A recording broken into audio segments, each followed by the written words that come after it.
नमस्कार. सखी सह्याद्रीमध्ये मी पल्लवी मुजुमदार आपल्या सगळ्यांचं मनपूर्वक स्वागत करते. शहरात किंवा या वाढत्या लोकसंख्येच्या युगामध्ये जागेची कमतरता आहे आणि मग या दृष्टीने होतं असं की सदनिका किंवा घरकुल हे स्वतंत्र न बांधता आर्थिक गोषवारा लक्षात सुद्धा घेता स्वतंत्रपणे एखादी आस्थापना किंवा संस्था किंवा सदनिका ही उभी राहत नाही, तर ती एका संकुलामध्ये उभी राहते. जेव्हा संकुल असा शब्द वापरतो तेव्हा गृहनिर्माण संकुल हा शब्द आपल्या सगळ्यांच्या परिचयाचा आहे. गृहनिर्माण संकुल हे का उभं राहतं, तर अर्थातच जेव्हा या सदनिका किंवा घरासंदर्भातल्या इंडिपेंडेंट प्रॉपर्टीज नसतात तेव्हा त्या एकत्रित येतात. त्या अंतर्गत गृहनिर्माण संकुल हे उभं राहतं. या गृहनिर्माण संकुलांमध्ये अनेक गोष्टी असतात. त्यातले कायदे कानून हेही वेगळे आहेत आणि त्या संदर्भामधले अनेक समस्या ह्याही सभासदांसमोर यक्ष प्रश्न म्हणून उभ्या असतात. नेमक्या या समस्या काय असतात, त्याचं निराकरण कसं करता येणं शक्य आहे आणि त्या संदर्भामधली कायदेशीर प्रणाली काय आहे, सगळ्याविषयी आजच्या भागात. आजचा आपला सखी सह्याद्रीचा विषय आहे गृहनिर्माण संस्थांमधल्या समस्या आणि त्याचं निराकरण. याविषयी मार्गदर्शन करण्यासाठी तज्ज्ञांना आपण आमंत्रित केलेलं आहे. त्यांची ओळख करून घेऊया. Advocate B.R. बोरनाग. नमस्कार सर. नमस्कार. सखी सह्याद्रीमध्ये आपलं मनपूर्वक स्वागत करते. नमस्कार. नमस्कार. आजच्या आपल्या तज्ज्ञांविषयी सांगायचं म्हणजे B.R. बोरनाग सर हे मुंबईमध्ये प्रॅक्टिस करतात. गृहनिर्माण संस्थांचे कायदेशीर सल्लागार म्हणून सर कार्यरत आहेत. अनेक शैक्षणिक संस्थांमध्ये गेस्ट फॅकल्टी अर्थात मार्गदर्शक म्हणून सर जात असतात. गृह संकुल जे आहे किंवा गृहनिर्माण सोसायटी जी आहे त्यामधल्या समस्या आणि निराकरण, तुमचे प्रश्न आमच्यापर्यंत पोहोचवा या दूरध्वनी क्रमांकाच्या माध्यमातून. 24908050 24988050. मुंबई बाहेरचे प्रेक्षक आणि मोबाईलवरून संपर्क साधताना 022 हा एसटीडी कोड आहे. छोटीशी विनंती, नेहमीप्रमाणे प्रश्न विचारताना टीव्ही सेटचा आवाज थोडासा कमी ठेवा जेणेकरून आमचा आवाज तुमच्यापर्यंत व्यवस्थित पोहोचू शकेल. प्रश्न विचारताना मुद्द्याशी सुसंगत प्रश्न असावे जेणेकरून आपला विषय जो आहे तो व्यवस्थित पद्धतीने पुढे जाऊ शकेल. चर्चेला सुरुवात करूया. सगळ्यात आधी गृहनिर्माण संकुल असं म्हणतो किंवा हे सहकारी तत्वावरती उभं राहिलेलं हे संकुल जे आहे, मुळात ही संकल्पना काय आहे? आता याच्यामध्ये कसं आहे की वाढतं नागरीकरण जे आहे हा या गृहनिर्माण संस्कृतीचा गाभा आहे किंवा मूळ आहे म्हणायला हरकत नाही. कारण शहरीकरणामुळे लोक काय होतात की शहरांकडे आकर्षित होतात, नोकरीसाठी, धंद्यासाठी, व्यवसायासाठी, इतर काही कारणांमुळे आकर्षित होतात आणि या ठिकाणी म्हणजे त्यांना एक घर स्वतःचं हवं असतं आणि जागेची कमतरता, शहरांमध्ये जागेची कमतरता आहे आणि त्यामुळे काय झालं की मग हे आपण ज्याला आडवा विकास म्हणतो तो आता थांबलेला आहे आणि उभा विकास जो आहे म्हणजे व्हर्टिकल डेव्हलपमेंट जी आहे ही आता मोठ्या प्रमाणात आहे. त्या माध्यमातून ह्या मोठ्या मोठ्या अगदी टोलेजंग इमारती ज्या आपण बघतो त्या उभ्या राहत आहेत आणि त्या मॅनेज करण्यासाठी, त्या सांभाळण्यासाठी किंवा सभासदांना ज्या काही सेवा सुविधा पुरवल्या गेल्या पाहिजेत किंवा त्या संकुलांमध्ये असं म्हटलं गृहनिर्माण संकुल, या संकुलांमध्ये क्लब हाऊस असतो, स्विमिंग पूल असतो, जिम असतो, गार्डन असते, वगैरे अशा प्रकारच्या सेवा सुविधा सभासाठी पुरवलेल्या असतात आणि त्याचं व्यवस्थित व्यवस्थापन व्हायला पाहिजे आणि हे एकट्या दुकट्याकडून होत नाही. त्यासाठी एकत्रितरित्या येऊन त्या ठिकाणी स्वतःची एक संस्था स्थापन करणं आवश्यक आहे आणि त्याच्यासाठी गृहनिर्माण संस्थांची आवश्यकता आहे. आणि अगदी कायद्याने पण गृहनिर्माण संस्था स्थापन करण्यासाठी कायद्यांमध्ये पण तरतुदी केलेल्या आहेत. अच्छा. आणि त्या दृष्टिकोनातून म्हणजे या ठिकाणी जे गृहनिर्माण संस्था स्थापन होतात, ह्या ज्या संस्था असतात ह्या लोकांच्या गरजा पूर्ण करण्यासाठी स्थापन झाल्या असतात, म्हणजे खास करून राहत्या घराच्या गरजा पूर्ण करण्यासाठी. जेव्हा राहत्या घराच्या गरजा असं म्हणतो तेव्हा सदनिका ही एक संकल्पना असते किंवा बऱ्याच वेळा आपण असं बघतो की बऱ्याच बंगले किंवा प्लॉट जे असतात त्यांची पण एकत्रित सहकारी गृहनिर्माण संस्था असते. मग या बाबतीमध्ये फक्त रेसिडेन्शियल राहण्यासाठी असलेलं जे आहे त्याविषयी आपण बोलत आहोत. त्यांची नियमावली इतर नियमावलींपेक्षा वेगळी आहे. आता याच्यामध्ये कसं आहे की हे जे बांधकाम हे क्षेत्र जे आहे आता ह्याच्याबद्दल आपल्याला बोलायला लागलं. मग या ठिकाणी आता बांधकाम क्षेत्रामध्ये ज्या इकडे इमारती ज्या उभ्या केल्या जातात त्या काही इमारती असतात हे निवासी संकुल म्हणून बांधली जातात, म्हणजे गृहनिर्माण संस्था म्हणून बांधले जातात. काही ज्या असतात म्हणजे कमर्शियल व्यापारी संकुलं म्हणून उभी केली जातात, काही औद्योगिक संकुलं म्हणून उभी केली जातात.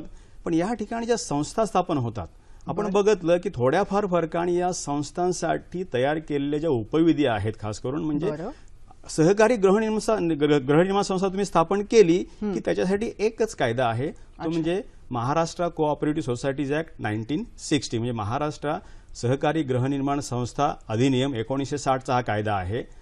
तर या कायद्याखाली महाराष्ट्रामध्ये कोणत्याही क्षेत्रामध्ये सहकारी संस्था स्थापन होतात त्यांच्यासाठीच्या तरतूद या कायद्यामध्ये केल्या आहेत, नियम ह्या नियमांमध्ये केले आहेत. पण काय आहे की प्रत्येक सहकारी संस्था जी आहे, प्रत्येक सहकारी संस्थाचं कामाचं स्वरूप वेगळं असतं.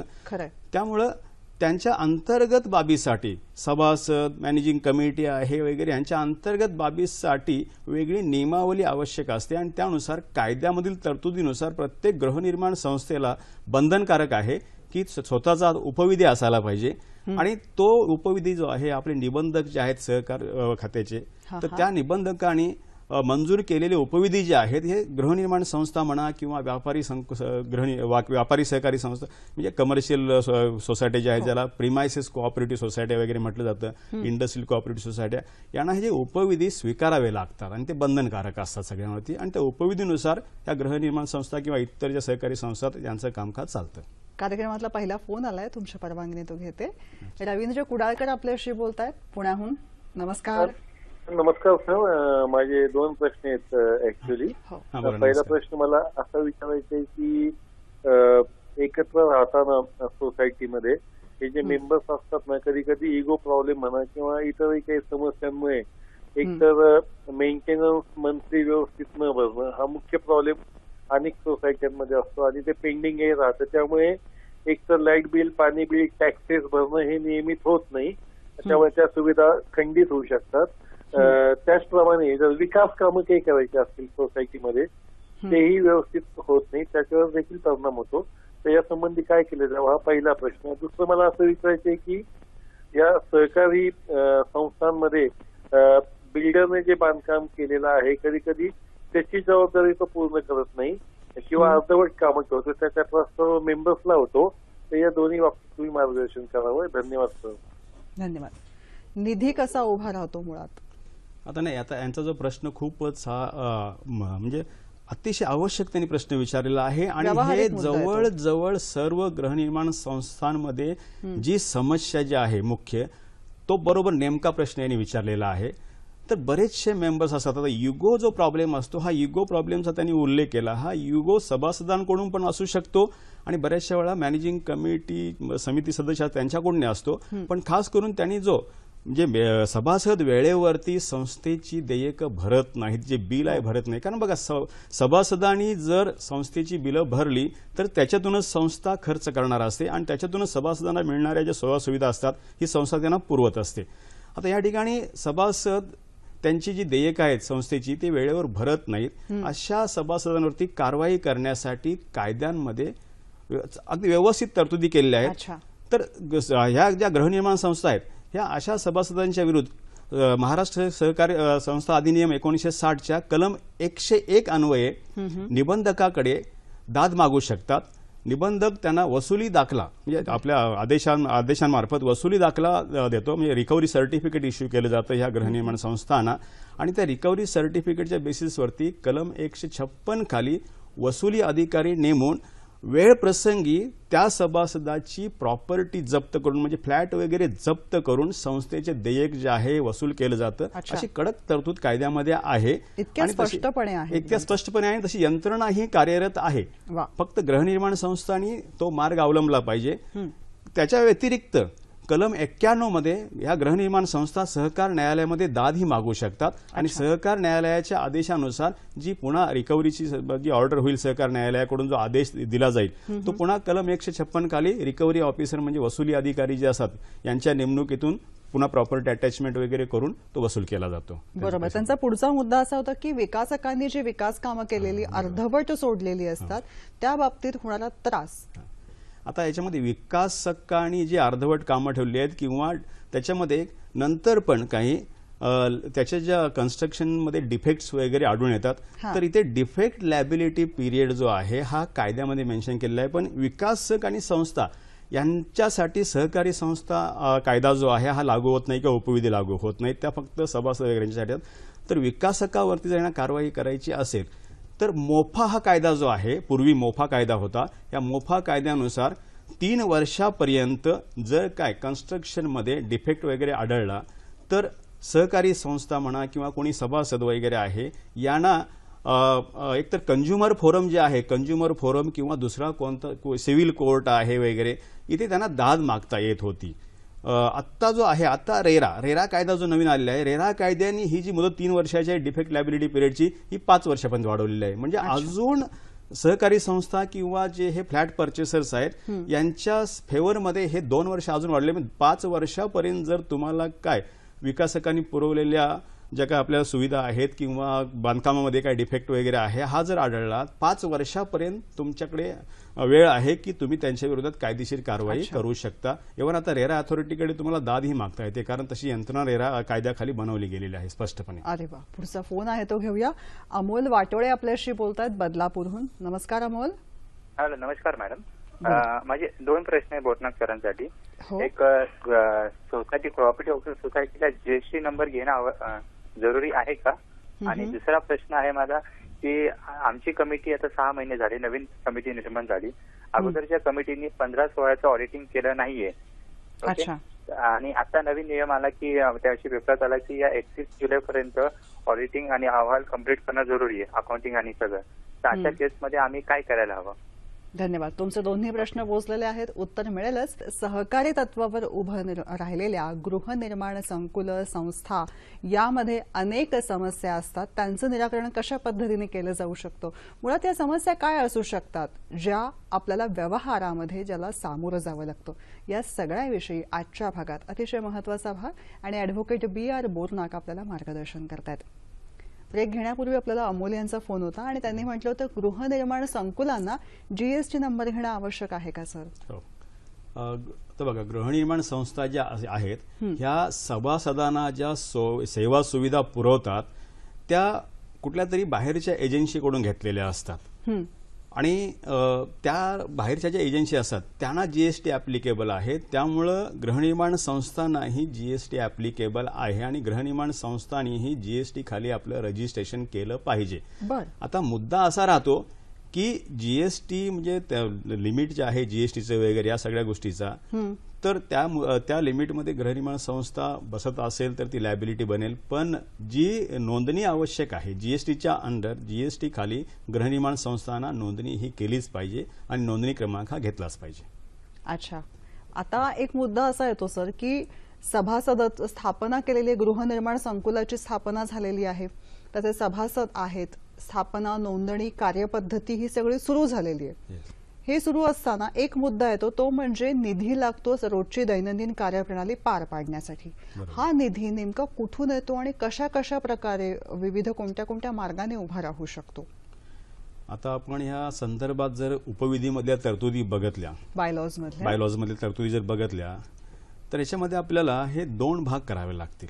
बरं, एक निधी आणि सभासदांकडून म्हणजे संस्थेच्या खर्चासाठी, म्हणजे सभासदांना पुरवल्या जाणाऱ्या सेवा सुविधा यांच्यासाठी ज्या बाहेरच्या एजन्सी नेमलेल्या असतात त्यांच्याकडून सेवा सुविधा पुरवल्या जातात, त्याच्यासाठी त्यांच्या पोटी सभासदांकडून घेतले जातात, त्यांना चार्जेस म्हणतो आपण। म्हणजे आणि निधी, ह्या निधी ज्या असतात ह्या निधींची तरतुदी उपविधीमध्ये साधारणतः उपविधी क्रमांक 7 म्हणजे बायलॉ नंबर 7 मध्ये केलेली आहे, 12 मध्ये केलेली आहे, 13 मध्ये केलेली आहे आणि या निधींचा वापर कसा करायचा याच्या तरतुदी उपविधी क्रमांक 14 मध्ये केलेल्या आहेत। तर साधारणतः ह्या निधी जर म्हटलं, आपण निधींबद्दल बोलूया आपण, तर याच्यामध्ये हा रिझर्व्ह फंड जो आहे ही मुख्य निधी जी आहे जी उपविधी क्रमांक 12 नुसार उभं केली जाते आणि त्याच्यानंतर संस्थेच्या मोठ्या मोठ्या कामासाठी, रिपेअरिंगच्या कामासाठी वगैरे रिपेअर अँड मेंटेनन्स फंड जो आहे हा उपविधी क्रमांक 13A नुसार म्हणजे 13A नुसार तो उभा केला जातो। त्याच्यानंतर 13B मध्ये मेजर रिपेअर फंड आहे, म्हणजे मोठ्या प्रमाणात जर रिपेअरिंगचं काम करायचं असेल स्ट्रक्चरल ऑडिटच्या बेसिसवरती, स्ट्रक्चरल ऑडिट ज्यावेळेला होतं त्यावेळी स्ट्रक्चरल ऑडिटर आपल्या ऑडिट रिपोर्टमध्ये इमारतीचं कोणत्या मोठ्या प्रमाणात काम करायला पाहिजे वगैरे हे सगळं त्याच्यामध्ये नमूद केलेलं असतं। त्या बेसिसवरती किती काम करायचं ह्याचं कोटेशन वगैरे घेऊन मग हा जो मेजर रिपेअर जो आहे, हा मेजर रिपेअर फंड जो आहे हा सभासदांकडून जनरल बॉडीच्या ठरावानुसार तो उभा केला जातो. आणि तिसरा जो आहे हा आहे सिंकिंग फंड. हा सिंकिंग फंड जो आहे याचं 13C मध्ये उल्लेख केलेला आहे.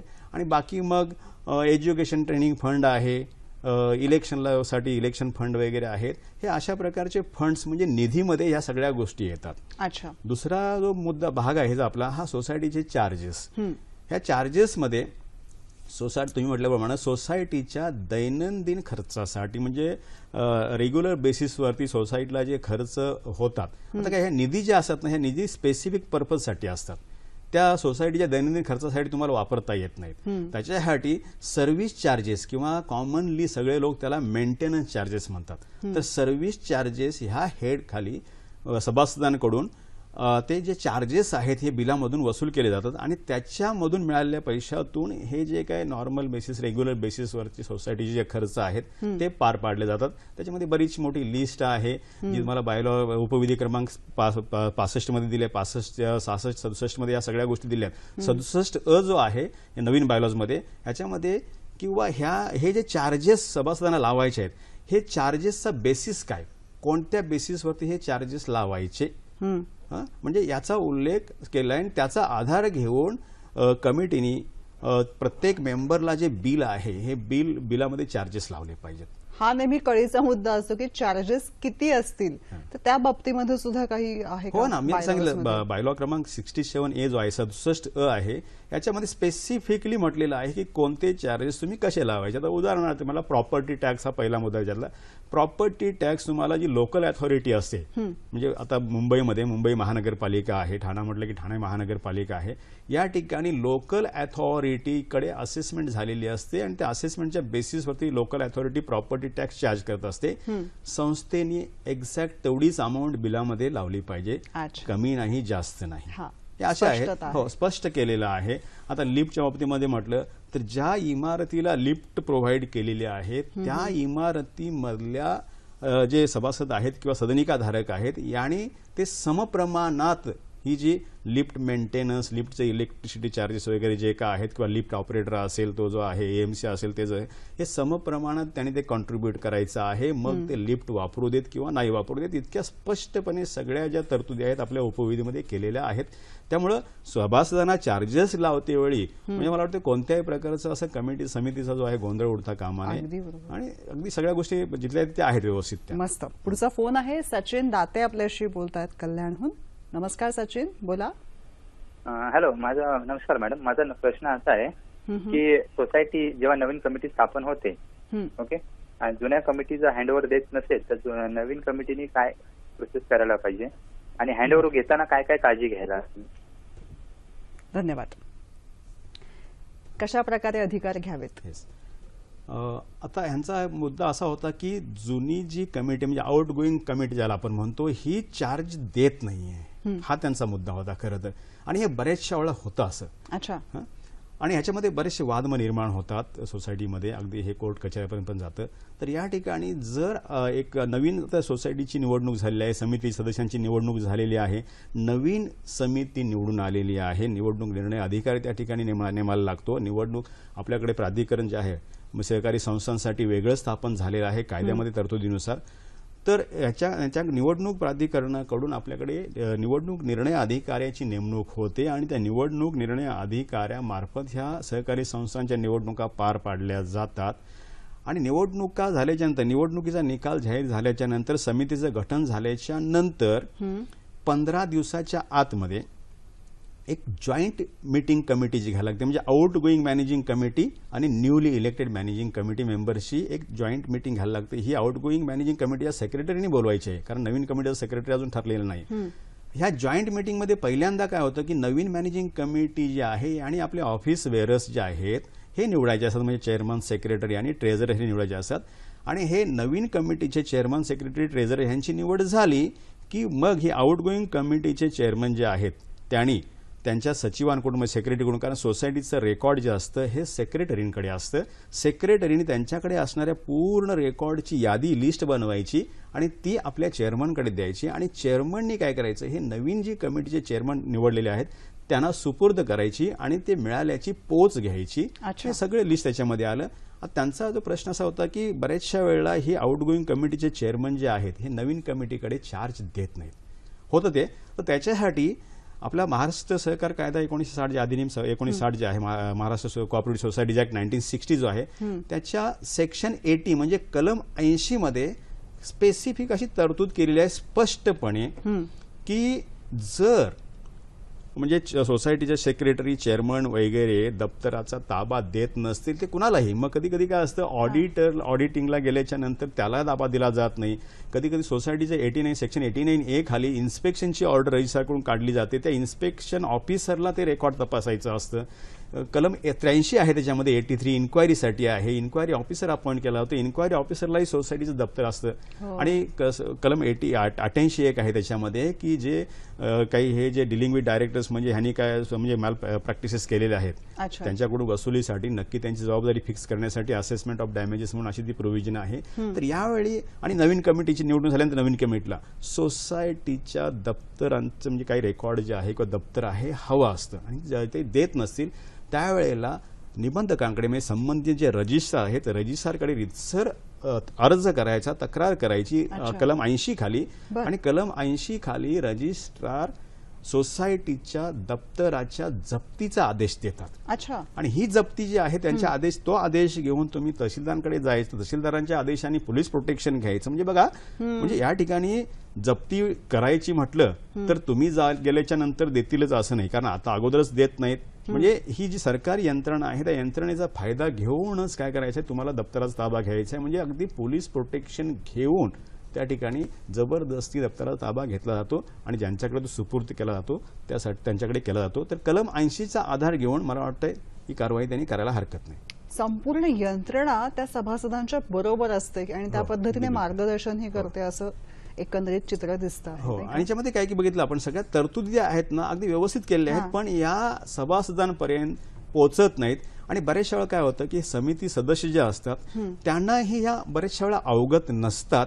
कारण हे म्हणजे कसं आपल्यासारखे सामान्य लोक असतात, सामान्य लोकांना हे सगळं कायद्याचं ज्ञान उपविधीचं ज्ञान वगैरे आपण अपेक्षित करत नाहीत. त्यातमध्ये असं असतं की मॅनेजिंग कमिटीमध्ये येणारी लोक जी असतात ही ऑनररीली काम करत असतात, ते कोणत्याही प्रकारचं मानधन वगैरे न घेता संस्थेसाठी वेळ देत असतात. मग त्यांच्या आपण ही अपेक्षा अशी करू शकत नाही की त्यांना सगळ्या गोष्टी माहिती असायलाच पाहिजे वगैरे. तर सर्वसाधारणपणे मग त्यांनी कायदेशीर जे तज्ज्ञ कायदेविषयक तज्ज्ञ आहेत त्यांचा सल्ला घ्यावा किंवा निबंधक आहेत निबंधकांकडे जावं. काही फेडरेशन्स आहेत याच्यामध्ये बाबतीमध्ये फेडरेशन्स मार्गदर्शन करतात. जिल्ह्याच्या पातळीवरती जी फेडरेशन्स आहेत तर त्या ठिकाणी जाऊन त्यांचं त्यांनी मार्गदर्शन घ्यायला हरकत नाही. बरोबर आहे. संकुलांविषयी आपण बोलत आहोत किंवा सभासदत्व आल्यानंतरचे विविध पदांचे अधिकार घेणं आणि ते नाकारल्यावरती काय करणं याविषयी बोललो, पण थोडंसं अजून थोडं आधी येते. मुळात हे सभासदत्व नेमकं काय असतं, त्याच्या जबाबदाऱ्या काय असतात, कोणी सभासद व्हायचं हे कसं ठरतं, अधिकार, जबाबदाऱ्या आणि व्यक्ती. गृहनिर्माण संस्था ज्या असतात ह्यांच्यामधलं सभासदत्व मिळवणं वगैरे हे अतिशय साधी सोपी गोष्ट आहे. बरं, काय म्हटलं म्हणजे कसं आहे बघा की गृहनिर्माण संस्था म्हणजे एक ही इमारत असते. इमारतीमध्ये सदनिका असतात, त्या सदनिकाची संख्या ठरलेली असते आणि ते सदनिका धारक जे असतात त्यांनी त्या परचेस केलेल्या असतात किंवा त्यांना त्या अलॉट झालेल्या असतात. तर ज्या सदनिका धारकाला म्हणजे ज्या फ्लॅट होल्डरला सदनिका वितरित झाली आहे किंवा त्याने ती खरेदी केलेली आहे ह्या प्रत्येक सदनिका धारकाला सहकारी संस्थेचा सभासद बनण्याचा हक्क आहे. आणि कोणतीही सहकारी संस्था अशा सदनिका धारकाला सभासदत्व नाकारू शकत नाही, कारण आपल्या कायद्यामध्ये कलम 23 आहे त्याच्यामध्ये ओपन मेंबरशिप हा कन्सेप्ट आहे. त्यामुळे जी व्यक्ती सभासदत्व मिळण्यास पात्र आहे त्या व्यक्तीला कोणत्याही कारणास्तव सभासदत्व नाकारता येत नाही. त्यामुळे जितके सदनिका धारक आहेत त्यांना सभासदत्व मिळालंच पाहिजे. आणि उपविधीमध्ये तरतूद पण तशी आहे की सभासदत्व जे आहे सभासदांची संख्या आहे ही सदनिकांच्या संख्यापेक्षा जास्त असता कामा नये. म्हणजे नेमके जे सदनिका धारक आहेत त्यांनाच त्या ठिकाणी सभासदत्व मिळतं.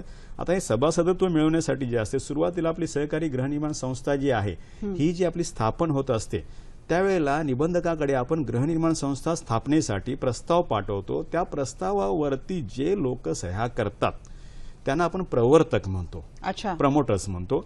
आणि ज्यावेळी सहकारी गृहनिर्माण संस्थांची नोंदणी निबंधकाकडून होते, नोंदणीचं सर्टिफिकेट जे आहे हे सेक्शन 10 खाली कलम 10 खाली त्या संस्थेला दिलं जातं. जशी संस्था रजिस्टर होते तसं या लोकांचं जे स्टेटस आहे प्रवर्तकाचं ते कन्व्हर्ट होतं मेंबरमध्ये. म्हणजे अशा प्रकारे एक मेंबरशिप मिळते. तर होतं काय की गृहनिर्माण संस्थांच्या स्थापनेसाठीचा प्रस्ताव निबंधकांना सादर करते वेळी जितक्या सदनिका विकल्या गेलेत, जितके फ्लॅट्स विकले गेलेत, म्हणजे जवळजवळ ते सगळ्यांच्या या प्रस्तावावरती सह्या असतात. त्यामुळे त्यांना सभासदत्व मिळतं. पण काय असतं, काय अनसोल्ड फ्लॅट समजा असतील आणि ते जर विकासकांनी म्हणजे बिल्डरनी नंतर विकले असतील तर अशा सदनिका धारकांनी संस्था स्थापनेच्या नंतर रितसर संस्थेकडे मेंबरशिपसाठी म्हणजे सभासदत्वासाठी अर्ज करायचा आहे. आणि तो अर्ज मग मॅनेजिंग कमिटी असेल, मॅनेजिंग कमिटीच्या मीटिंगमध्ये ठेवला जाईल किंवा जनरल बॉडी मीटिंगमध्ये ठेवला जाईल. शक्यतो काय होतं की पहिली जनरल बॉडी मीटिंग आहे त्या पहिल्या जनरल बॉडी मीटिंग म्हणजे जी पहिली जनरल संस्था नोंदणीच्या नंतर 3 महिन्याच्या आतमध्ये पहिली जनरल बॉडी मीटिंग घ्यायला लागते. या दरम्यान जे सभासदत्वासाठी अर्ज येतात ज्या नंतर विकलेल्या सदनिका आहेत त्यांच्या अर्जावरती निर्णय ह्या पहिल्या जनरल बॉडी मीटिंगमध्ये होतो. पण पहिल्या जनरल बॉडी मीटिंगमध्ये एक प्रोव्हिजनल कमिटीची नेमणूक होती 1 वर्षासाठी. त्याच्यानंतरचे सगळे म्हणजे जवळजवळ सभासदासाठी जे आलेले अर्ज आहेत ना ह्याचे निर्णय शक्यतो मॅनेजिंग कमिटी मीटिंगमध्ये झाले पाहिजेत. कारण एक वेळा का संस्था स्थापन झाली की सभासदत्वासाठी आलेला अर्ज जो आहे हा संस्थेने 3 महिन्याच्या आतमध्ये कसाही करून निकाली काढायचा आहे. जर 3 महिन्याच्या आतमध्ये संस्थेने त्याच्यावरती निर्णय घेतला नाही तर कायद्याचा कलम 22 सेक्शन 22 सबसेक्शन 2 नुसार त्या व्यक्तीला माननीय सभासदत्व मिळतं. म्हणजे that person shall be deemed to have become member of the society. मग संस्थेने त्याला मेंबरशिप देऊ दे किंवा नाही देऊ दे 3 महिने उलटून गेले की त्या मेंबरला सभासदत्व मिळालं असा कायदा मानतो. अच्छा, because he has applied earlier असं. हा, आणि कायदा कसा आहे बघा, प्रत्येक तुम्ही निर्णय घ्यायचे ना तर निर्णय तुम्ही ठराविक वेळेत घेतले पाहिजेत. तुम्ही निर्णय घेण्यास विलंब लावू नका. काय होईल की मग जस्टिस डिले जस्टिस डिनाईड हे जे आपण इतक्या वर्षापासून ऐकतो आहोत ते इकडे सहकारी गृहनिर्माण संस्थांमध्ये पण होऊन जाईल. बरोबर आहे. म्हणून येणारा कुठलाही अर्ज जो आहे याच्यावर 3 महिन्याच्या आतमध्ये समितीने जो आहे निर्णय घेतलाच पाहिजे. आणि जर सभासदत्वासाठी अर्ज असेल 3 महिन्यात निर्णय घेतला तर माननीय सभासदत्व म्हणजे त्याला सभासदत्व कायदाच देऊन टाकतो. म्हणजे कायद्याने मिळाला असं झालं ते काय. तुमच्या बोलण्यावरून एक गोष्ट सतत अधोरेखित होते की सगळं स्पष्टपणे मांडलेलं आहे. घोडं अडतंय ते त्याच्या पालन करण्यामध्ये दिरंगाई, विलंब अथवा लक्ष न देणे. त्याच्या पाठीमागे कारण म्हणजे काय की लोकांना ह्या गोष्टीची कल्पना नाही की इथे म्हणजे लोकांना उपविधी सगळेच माहिती आहे अपेक्षा मगाशी मी सांगितल्याप्रमाणे आणि कायद्याच्या तरतुदी माहिती आहे तसं आपण अपेक्षा करू पण शकत नाहीत कारण लोक या फील्डमध्ये नसतात. बरोबर आहे, क्षेत्र वेगळं असतं. बरोबर. आता आपल्याशी दूरध्वनीच्या माध्यमातून जोडले जात आहेत ते निवृत्त सहाय्यक निबंधक सहकारी संस्थांचे सोलापूरहून MS कलबुर्गी सर. नमस्कार सर. सर माझा आवाज ऐकू येतोय? हो येतोय. नमस्कार सर, सखी सह्याद्रीमध्ये आपलं मनपूर्वक स्वागत करते. आभारी आहे. सहकारी गृहनिर्माण सहकारी संस्था यांचं लेखा परीक्षण हा एक कळीचा मुद्दा आहे. मगाशी त्या बाबतीतही प्रश्न आला होता की लेखा परीक्षण हे कधी कधी केलं जात नाही आणि लेखा परीक्षण हे किती आवश्यक आहे या बाबतीत कायदा काय म्हणतो, आपली यंत्रणा काय म्हणते, आणि त्याचबरोबर नॉमिनेशन बाबतीत सुद्धा किंवा एखाद्या व्यक्तीच्या नावावरती करणे, त्याचं नामनिर्देश करणे या बाबतीमध्ये सुद्धा दिरंगाई अथवा विलंब केला जातो. या दोन्ही मुद्द्यांबाबत आपलं मार्गदर्शन आवश्यक आहे. गृहनिर्माण संस्थेचे लेखा परीक्षण. हो हो हो गृहनिर्माण संस्थेचे लेखा परीक्षण दरवर्षी सरकार खात्याचे वर्ष संपल्यानंतर म्हणजे 31/3 नंतर करून घेणे सरकार कायद्याप्रमाणे बंधनकारक आहे. बरं, ऐकू येतं ना मॅडम? हो हो सलग बोला सर. येते. लेखा परीक्षण सरकार खात्याने नेमलेल्या लेखा परीक्षकाकडून किंवा सीएकडून किंवा सरकार खात्याच्या पॅनलवर नेमणूक केलेल्या लेखा परीक्षकाकडून घेणे आवश्यक आहे. बरं. त्यासाठी संस्थेने वार्षिक साधारण सभेत विषय ठेवून मंजूर करून घेऊन निबंधकाकडे तसे लेखी कळवणे आवश्यक आहे. सरकारी कायद्याप्रमाणे रेकॉर्ड ठेवले किंवा नाही हे बघणे लेखा परीक्षकाचे काम आहे. आणि जे संस्थेचे व्यवहार होते त्या काही व्यवहार जे झालेले त्याचे रेकॉर्ड संस्थेने ठेवणे आवश्यक आहे. तर त्या काही अशा ज्या आहेत त्या रेकॉर्ड काय काय ठेवायला पाहिजे त्याबद्दल एक म्हणजे कॅशबुक ठेवणे आवश्यक आहे, मेंबर रजिस्टर ठेवणे आवश्यक आहे आय नमुन्यामध्ये, आणि शेअर सर्टिफिकेट रजिस्टर ठेवणे, पंच कमिटी संस्थेचा वृत्तांत, वार्षिक साधारण सभेचा वृत्तांत, जमापावती जे आपण नामे व्हाउचर्स वगैरे टाकतो, खर्ची घालतो, त्याच्याबद्दल नोंद वही घ्यायला पाहिजे. आणि वर्षभरात जो व्यवहार झालेला असते त्याचं तेरी ताळेबंद, नफा तोटा पत्रक आणि ताळेबंद आणि नफा तोटा पत्रक तयार करून तो वार्षिक साधारण सभेत ठेवून सभासदांकडून मंजूर करणं आवश्यक आहे. काही संस्थेचे पदाधिकारी दरवर्षी लेखापरीक्षण करून न घेतल्यामुळे संस्थेत काही आर्थिक घोटाळे होण्याची शक्यता असते. मग त्यामुळे काय होतं, मग त्यांचे निदर्शनास आल्यानंतर त्या संबंधित संस्थेविरुद्ध निबंधक सहकारी संस्था कायदेशीर कारवाई करू शकते. त्यामुळे दरवर्षी लेखापरीक्षण करून घेणं हे संस्थेवर बंधनकारक आहे. दुसरा जो प्रश्न आहे गृहनिर्माण संस्थेमध्ये, सांगू दे ना. गृहनिर्माण संस्था नॉमिनेशन बद्दल जे बोलायचं झाल्यास, प्रत्येक सभासदाने सनदिका किंवा घराचा ताबा घेतल्यानंतर संस्थेकडे लेखी स्वरूपात नॉमिनेशन फॉर्म भरून देणे आवश्यक आहे. वारस म्हणून पत्नी, मुले, मुली यांची नावे नॉमिनेशन फॉर्म भरून देऊ शकते. त्याचप्रमाणे संस्थेने वारसाची नोंद घेऊ शकतात. सभासदाने त्यांच्या हयातीत वारसाची नोंद संस्थेकडे न केल्यास सिव्हिल कोर्टाकडून वारस असल्याचे सिद्ध करावा लागतो. त्यामुळे नॉमिनेशन फार महत्वाचं आहे हाऊसिंग सोसायटीमध्ये. त्यामुळे काही गैरव्यवहार होण्याची शक्यता असल्यामुळे दरवर्षी 31/3 नंतर लेखापरीक्षण करून घेणं हे संस्थेवर बंधनकारक आहे आणि निबंधकांना सुद्धा दरवर्षी होतेच तेव्हा नाही पाणी त्यांची जबाबदारी आहे. बरोबर आहे. धन्यवाद सर, तुम्ही सोलापूरहून खास कार्यक्रमामध्ये सहभागी झालात, मनपूर्वक आभार मानते. आपले टीमचा आभारी आहे. आजचा आपला मुद्दा कळीचा आहे. तुमचे फोन सुद्धा आमच्यावर्षी भरभरून पोहोचतायत, कारण हा सगळ्यांच्या जिव्हाळ्याचा विषय आहे आणि तो म्हणजे गृहसंकुलांमधल्या समस्या आणि निराकरण. ॲडव्होकेट BR बोरनाक सर आपल्याबरोबर आहेत आणि आपल्या या सगळ्या विषयाच्या दृष्टिकोनातनं अस्खलित शुद्ध मराठीमधनं आपल्याला आज मार्गदर्शन मिळतं आहे. दूरध्वनीच्या माध्यमातून सोलापूरहून आपल्याशी MS कलबुर्गी सरांनी सुद्धा संपर्क साधला आणि मोलाची माहिती दिली. सर, कलबुर्गी सर जे आता म्हणाले की लेखापरीक्षण हे अत्यावश्यक आहे आणि नामनिर्देश हे सुद्धा अत्यावश्यक आहे, त्याला जोडून तुम्हाला अजून काही सांगायचं याविषयी? हो, जरा मला सांगायचं त्याच्यामध्ये. कारण कसं आहे की बघा, लेखापरीक्षण करणं हे अत्यावश्यक आहे कायद्याने, नाही तर संस्थेवरती कारवाई होतेच होते. पण हे लेखापरीक्षणासाठी पण ना मुदत ठरवून ठेवून दिली आहे. त्या मुदतीच्या अगोदर लेखापरीक्षण झालं पाहिजे. तर आपल्याला साधारणतः जे आपलं आर्थिक वर्ष जे आहे म्हणजे अकाउंटिंग इयर, ज्याला आपण कोऑपरेटिव्ह म्हणतो, 31 मार्च जे आहे प्रत्येक वर्षी संपतं. तर आपल्या कायद्यातील तरतुदीनुसार असं म्हटलं आहे की तुम्ही तुमचं अकाउंटिंग इयर संपल्याच्या नंतर 45 दिवसाच्या आतमध्ये तुम्ही तुमचं अकाउंटिंग जे आहे त्याचं फायनलायझेशन करायचं आहे. म्हणजे ऑडिट पर्पजसाठी रेडी जे ऑडिटरना पाहिजे त्या प्रकारे तयार करून ठेवायचं आहे. आणि ऑडिट जे आहे म्हणजे लेखापरीक्षण जे आहे हे 31 मार्च म्हणजे आर्थिक वर्ष संपल्याच्या नंतर आपल्या कायद्यामध्ये तरतूद आता केली आहे ती 4 महिन्याच्या आतमध्ये करायचं आहे. अच्छा, 4 महिन्याच्या आतमध्ये करायचं आहे लेखापरीक्षण. कारण कसं असतं की आता कलम 75 प्रमाणे जी वार्षिक सर्वसाधारण सभा आहे, अॅन्युअल जनरल बॉडी मीटिंग, ही कोणत्याही परिस्थितीमध्ये 30 सप्टेंबर रोजी किंवा त्यापूर्वी घेतली गेलीच पाहिजे, ऑन ऑर बिफोर 30 सप्टेंबर. आणि ह्या अॅन्युअल जनरल बॉडी मीटिंग समोर हा ऑडिट रिपोर्ट गेला पाहिजे. म्हणजे 31 जुलै असं त्यांना आपण सांगू शकतो. हो, 31 जुलै जी आता येते आहे त्याच्या आत प्रत्येक गृहनिर्माण संकुलाने आपलं लेखापरीक्षण हे पूर्ण केलंच पाहिजे. आणि लेखापरीक्षकाची नेमणूक साहेबांनी सांगितल्याप्रमाणे, कलबुर्गी साहेबांनी सांगितल्याप्रमाणे, हे अॅन्युअल जनरल बॉडी मीटिंग होते करंट इयर. आता जे अॅन्युअल जनरल बॉडी मीटिंग होतील ते करंट इयरच्या अकाउंटचं ऑडिट करण्यासाठी होईल. ठीक आहे, ते त्याने ऑडिट जे करायचं आहे म्हणजे सांगितल्याप्रमाणे 31 जुलै रोजी, 31 जुलै का त्यापूर्वी करायचं आहे. आणि संस्थेला त्याच्यानंतर ऑडिट रिपोर्ट दिल्याच्या नंतर कसाही करून हा ऑडिट रिपोर्ट जो आहे 30 सप्टेंबर रोजी किंवा त्यापूर्वी घेण्यात येणाऱ्या वार्षिक सर्वसाधारण सभेसमोर गेला पाहिजे.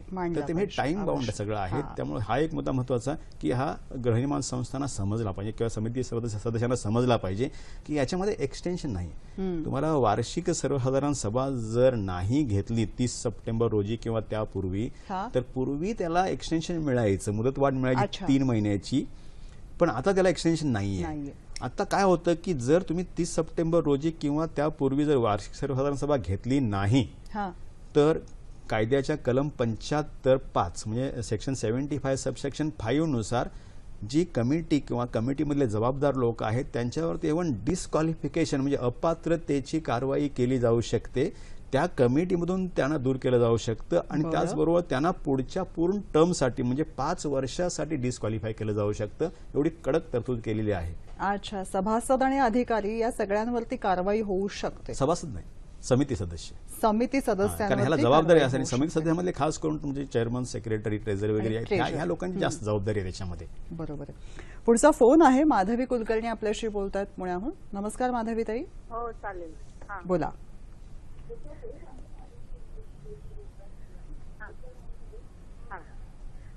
नमस्कार मॅडम. मॅडम मी असा प्रश्न विचारते की मी एका सोसायटीत राहते आहे आणि या सोसायटीमध्ये मीटिंग वगैरे काही रेग्युलर घेतल्या जात नाहीये. मॅडम सलग प्रश्न विचारा. तर मी एका सोसायटीत राहते आहे, मीटिंग वगैरे रेग्युलर घेतल्या जात नाहीये आणि बिल्डिंग जवळजवळ 20 वर्ष होऊन गेलेली आहेत. लिकेज प्रॉब्लेम आहे. प्रत्येक मजल्यावर काही ना काहीतरी लिकेज ही गोष्ट आहेच. म्हणजे प्रत्येक जण तक्रार करत असतं. काही काहींनी स्वतः ते करून घेतलेले आहेत, पण मी एवढा खर्च करू शकत नाही. आणि ह्या सगळ्या गोष्टी झाल्यानंतर लिकेज आणि लिकेज म्हणजे भिंतीतून लिकेज नाही, मॅडम मुद्दा पोहोचलेला आहे. धन्यवाद. म्हणजे प्रत्येक जण वरून खाली पाणी पडते असं म्हणतायत. धन्यवाद. सर काय सांगा. आता याच्यामध्ये जर तुमच्या संस्थेमध्ये जर सर्वसाधारण सभा ज्या सभासदांच्या घेतल्या पाहिजेत, खास करून त्याच्यामध्ये कायदेशीर सभा म्हणजे ही वार्षिक सर्वसाधारण सभा आहे, ती जर घेतली नसेल तर आताच मी तुम्हाला सांगितलं की तुम्ही काय करायला पाहिजे. निबंधकांकडे अर्ज करा आणि कलम 75(5) म्हणजे सेक्शन 75 सबसेक्शन 5 खाली त्यांना कारवाई करायला सांगा. निबंधक आपला प्रतिनिधी पाठवून शहानिशा करतील आणि त्यांना जर आढळलं की वार्षिक सर्वसाधारण सभा घेतली गेलेली नाहीये तर नक्कीच ते सेक्शन 75 सबसेक्शन 5 खाली कारवाई करतील. आणि पुढचा मुद्दा आहे तो लिकेजेसचा जो आहे. हा लिकेजेस जो आहे, आता हे लिकेजेस होतं कुठं म्हणजे तसं बघायला गेलं तर जे काही लोक काय करतात आपल्या फ्लॅटमध्ये काही कामं करतात, सिंक, बाथरूम वगैरे किंवा टाईल्स बदलणं, ह्याच्या माध्यमातून जे लिकेज होईल समजा खालच्या फ्लॅटमध्ये, त्याच्यासाठी उपविधीमध्ये तरतूद अशी केलेली आहे की ते फ्लॅट ओनर्स लोकांनी जे आहेत म्हणजे मेंबर्स, कन्सर्न मेंबर्स लोकांनी आहे ते कॉन्ट्रीब्यूट करून ते लिकेज काढायचं आहे. पण लिकेजेस इतर मार्गाने होत असतील आणि खास करून पावसामुळे जर लिकेज होत असतील तर मात्र ती जबाबदारी संस्थेची आहे. मग ते कोणतंही लिकेज असू देत, पावसामुळे होणारे लिकेज कोणतंही असू देत, ते संस्थेच्या पैशातूनच ते लिकेज अटेंड केलं गेलं पाहिजे. इमारतीच्या किंवा सदनिकेच्या बाहेरचं लिकेज जे आहे ते गृहनिर्माण संकुलांनी अटेंड केलं पाहिजे आणि आतलं असेल तर त्या व्यक्तीने असं म्हणजे खास करून एखाद्याने वरचं काम म्हणजे सिंक, बाथरूम वगैरे अशातून जे लिकेज होतं वरच्या फ्लॅटमधून खालच्या फ्लॅटमध्ये, त्याचा काय सोर्स शोधायला लागतो. सोर्स शोधल्यानंतर माहिती पडतं की कुठून लिकेज होतं आणि जर हे अशा प्रकारे जर लिकेज होत असेल तर मात्र त्या संबंध, कारण त्याच्यामध्ये संस्थेचा काय दोष नसतो, पण बाकी कुठल्या स्ट्रक्चरल प्रॉब्लेममुळे जर लिकेज होत असेल, समजा कसं भिंतीनं सिपेज येतं आतल्या साईडला म्हणजे भिंती ओल्या होतात वगैरे, किंवा वरचा टॉप फ्लोअरवरचा फ्लॅट जो असतो तो त्याच्याकडून ते लिकेज होत असते, तर ही बाकी सगळी लिकेजेस आहेत, खास करून पावसाच्या पाण्याने झालेली लिकेजेस आहेत, ही सगळी संस्थेच्या फंड्समधून केली पाहिजे, संस्थेच्या खर्चामधून केली पाहिजे. पुढचा फोन आहे. श्रीनिवास कुलकर्णी आपल्याशी बोलतायत. नमस्कार. बोला सर. पुण्याहून श्रीनिवास कुलकर्णी बोलतोय. बोला. नमस्कार. आजच्या महत्वपूर्ण विषयासंदर्भामध्ये मला 2 प्रश्न विचारायचे आहेत. बोला. तर पहिला प्रश्न असा आहे की राज्य शासनाने 2014 साली सहकारी संस्थांच्या कार्यकारी समितीच्या निवडणुकी संदर्भामध्ये नियमावली लागू केली आहे. आमची ड वर्ग गृहनिर्माण संस्था आहे, तर सध्याच्या कार्यकारी समितीची मुदत ऑगस्टमध्ये संपली आहे आणि त्यामुळे निवडणूक ऑगस्ट 17 होणे अपेक्षित आहे. त्यासाठी 6 महिने अगोदर आम्ही E2 आणि E3 हे फॉर्म संबंधित कार्यालयाकडे पाठवले आहेत. त्यावरती स्मरणपत्रही पाठवली, परंतु त्यांनी अजून काही कार्यवाही केली नाही. तर ही निवडणूक घेण्याकरता अधिकाऱ्याची नेमणूक सुद्धा केलेली नाहीये. अशा परिस्थितीमध्ये संस्थेने काय कार्यवाही करावी, हा पहिला प्रश्न आहे. दुसरा प्रश्न असा आहे की संस्थेचे 20 सभासद आहेत, त्यापैकी 6-7 सभासद हे परदेशात त्यांच्या मुलांकडे राहत असतात.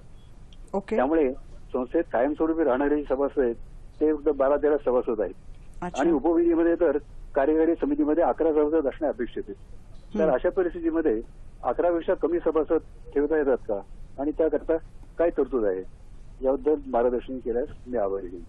धन्यवाद. व्यावहारिक मुद्दा आहे. आणि चांगला, अतिशय चांगला प्रश्न विचारलेला आहे. तर आता काय झालं की त्यांनी सांगितल्याप्रमाणे 2014 साली नवीन उपविधीच आपले 2014 साली आता नवीन आलेले आहे. त्याच्यानंतर निवडणूक नियमावली जी आहे प्रसिद्ध केली गेलेली आहे आणि त्यानुसार आता गृहनिर्माण संस्थांच्या निवडणुकांची प्रक्रिया चालू आहे. आणि त्यांनी सांगितल्याप्रमाणे बरोबर आहे, त्यांनी बरोबर स्टेप्स घेतलेले आहेत. म्हणजे 6 महिन्या अगोदर निवडणूक निर्णय अधिकाऱ्याची नेमणूक करण्यासाठी निवडणूक जी अथॉरिटी आहे, इलेक्शन अथॉरिटी, यांना त्यांनी कळवलेलं पण आहे. आणि जे आवश्यक फॉर्म्स जे आहेत E2 E3 वगैरे, म्हणजे हे संस्थेची माहिती किंवा सभासदांची यादी त्यांनी पुरवलेली आहे. आता ball now is in the court of election authority. त्यामुळे संस्था या ठिकाणी कोणत्याही प्रॉब्लेममध्ये येणार नाही, कारण संस्थेने आपलं काम केलेलं आहे, कळवलेलं आहे. आणि हा ह्यांचाच नाही, बऱ्याचशा सहकारी संस्थांचा प्रॉब्लेम आहे. कदाचित याच्यामुळे असावं की मोठ्या प्रमाणात सहकारी संस्थांच्या निवडणुका येऊ घातलेल्या सगळ्यांनी कळवलेलं आहे आणि कदाचित मॅनपॉवर कमी पडत असावी वगैरे, असंही असावं. पण हा बऱ्याचशा ठिकाणी आम्ही हा ऑब्झर्व करतो, बरेचसे लोक आम्हाला हे नेहमी क्वेरीज विचारत असतात. पण आता ह्यांनी कळवलेलं आहे, यांचं काम संपलेलं आहे. आता म्हणजे निवडणूक जे म्हणजे यंत्रणा आहे याने ठरवायचं आहे की आपला ऑफिसर कधी अपॉइंट करायचा, निवडणुका घ्यायचा. पण या लोकांनी फॉलोअप करावा आता. पण यांच्यात कारवाई काय होणार नाही, कारण आपली बाजू, कायदेशीर बाजू जी आहे पूर्ण केलेली आहे. पण सर तोपर्यंत त्यांच्या निवडणुका या लांबणीवर पडत चाललेल्या आहेत. नाही, आता त्याला ह्यांची काय चूक नाही आहे. अशा बऱ्याचशा संस्थांमध्ये झाल्या. आणि मध्ये एक क्लॅरिफिकेशन पण दिलं होतं की या दरम्यान ज्या सहकारी संस्थांच्या निवडणुका होणार नाहीत त्यांना तात्पुरती मुदतवाढ देण्यात आलेली आहे, असं होतं. असं एक सर्क्युलर होतं मध्ये.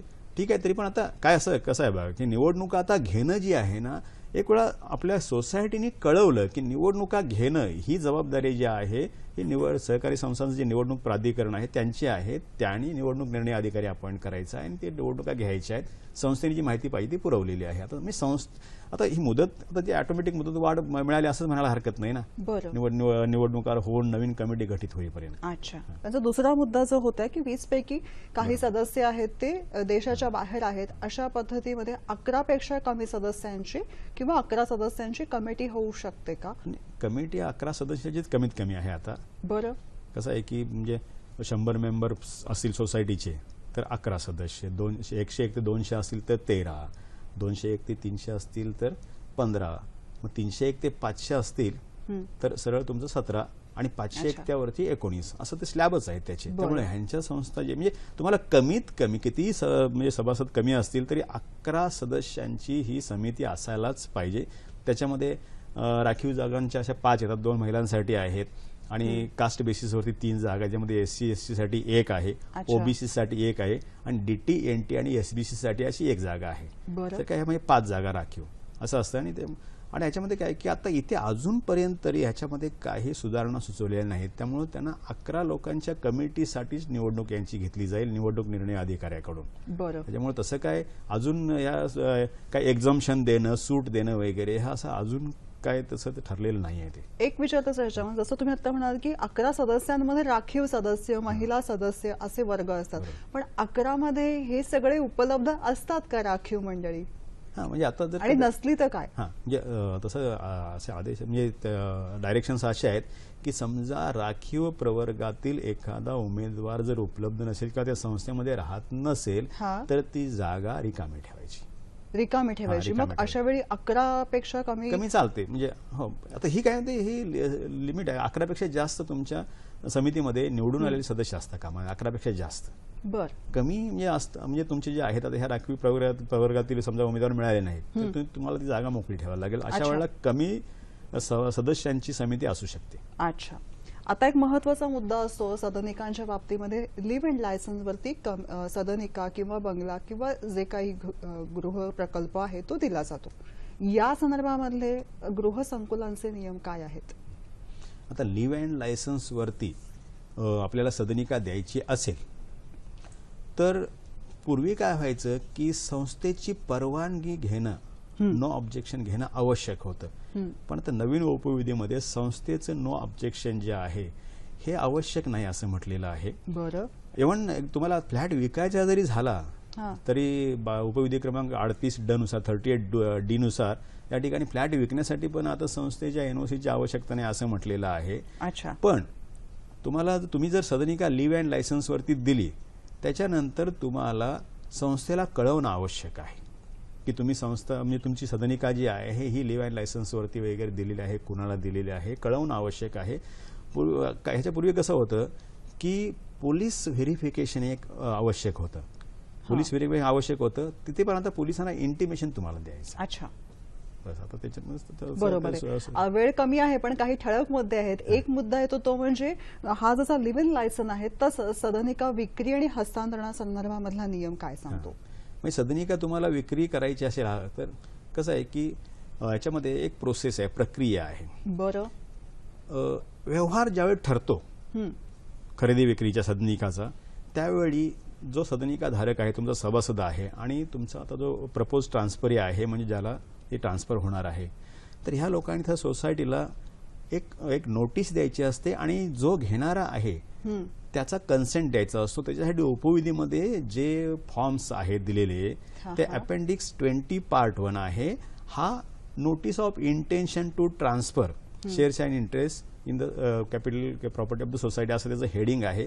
किंवा म्हणजे सदनिका धारक जो आहे, हा सदनिका धारकांनी सोसायटीला ती नोटीस द्यायची आहे 20 फॉर्ममध्ये, आणि त्याच्यासोबत त्यांनी 22 फॉर्ममध्ये तो जो प्रपोज ट्रान्सफर आहे, ज्याच्याशी व्यवहार यांचा ठरलेला आहे, त्याच्याकडून कन्सेंट की बाबा मी घेतोय यांचा सदनिका विकत घेतोय आणि नंतर मी सोसायटीचा मेंबर बनेन वगैरे, अशा प्रकारे ह्या 2 फॉर्म्स आल्याच्या नंतर सोसायटीचे सचिव आहेत त्यांनी हा जो ट्रान्सफरर आहे तुमचा, म्हणजे मेंबर जो आहे, सभासद आहे, हा कायद्यानुसार आपले शेअर्स म्हणजे भाग आणि हितसंबंध जे आहेत संस्थेमधले हा हस्तांतरित करू शकतो का, याची शहानिशा करणं सोसायटीच्या रेकॉर्डनुसार आवश्यक आहे. आणि त्याच्यासाठी कायद्याचा सेक्शन 29(2)A मध्ये स्पष्टपणे तरतूद केलेली आहे की सहकारी संस्थांमधला कोणताही सभासद आपले सहकारी संस्थेमधले हितसंबंध भाग वगैरे त्याच्या नावावरती ज्या तारखेपासून ते भाग चढलेले आहेत त्या कालावधीपासून 1 वर्षाच्या आतमध्ये हस्तांतरित करू शकत नाही.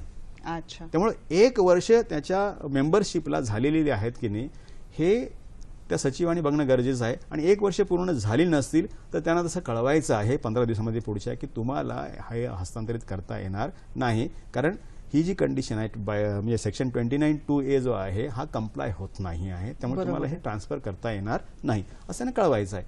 आणि समजा 1 वर्ष पूर्ण झाले असेल तर मग त्यांना NOC पाहिजे असेल, समजा नो ऑब्जेक्शन सर्टिफिकेट तर पाहिजे असेल तर इश्यू करायला लागेल मात्र मागितलं तर त्यांना. अच्छा, आणि मग त्याच्यानंतर मग त्याने आपलं रजिस्ट्रेशन वगैरे करून मग पुन्हा रजिस्टर्ड ॲग्रीमेंट त्यासोबत बरेचसे म्हणजे अपेंडिक्स 21 आहे, अपेंडिक्स 23 आहे, अपेंडिक्स 3 आहे वगैरे बऱ्याचशा गोष्टी आहेत त्या सगळ्या सबमिट केल्या की कमिटी मीटिंगमध्ये निर्णय घ्यायचा आहे. खरंय, बरेच मुद्दे आहेत खरं म्हणजे सर, पण घड्याळ आता खुणावत आहे की इथं थांबणं आवश्यक आहे. एक मात्र नक्की आहे, जिव्हाळ्याचा मुद्दा आहे, त्यामुळे तुमचे भरभरून प्रश्न आमच्यापाशी पोहोचलेले आहेत. मर्यादित वेळेमध्ये जेवढं शक्य होतं त्या प्रश्नांना उत्तरं देण्याचा आम्ही प्रयत्न केलेला आहे. कसा वाटला कार्यक्रम? तसंच हा कार्यक्रम तुम्हाला पुन्हा बघायचा असेल तर या पत्त्यांवर नक्की बघा. फेसबुकवरती तुमच्या प्रतिक्रिया नक्की पोचवा. www.facebook.com/sakhisayhadri.tt तुमच्या ईमेल आयडीवरती प्रतिक्रिया पोहोचतील, त्या म्हणजे sakhisayhadri@gmail.com. हा एपिसोड तुम्हाला पुन्हा बघता येईल www.youtube.com/sakhisayhadri आणि प्रतिक्रियांसाठी ट्विटर हँडल @DDSahyadri. तुमच्या प्रतिक्रियांची आम्ही वाट बघतोय. सर, तुम्ही आलात, अतिशय नेमक्या पद्धतीने आणि चौकटीमध्ये मार्गदर्शन केलं, मनपूर्वक आभार मानते. धन्यवाद. मला तुम्ही बोलवलं आहात आणि या ठिकाणी जे मला श्रोत्यांना मार्गदर्शन करण्यासाठी तुम्ही संधी दिलीत त्याबद्दल मीही तुमचा आभारी आहे, दूरदर्शन चॅनलचा आभारी आहे. धन्यवाद सर.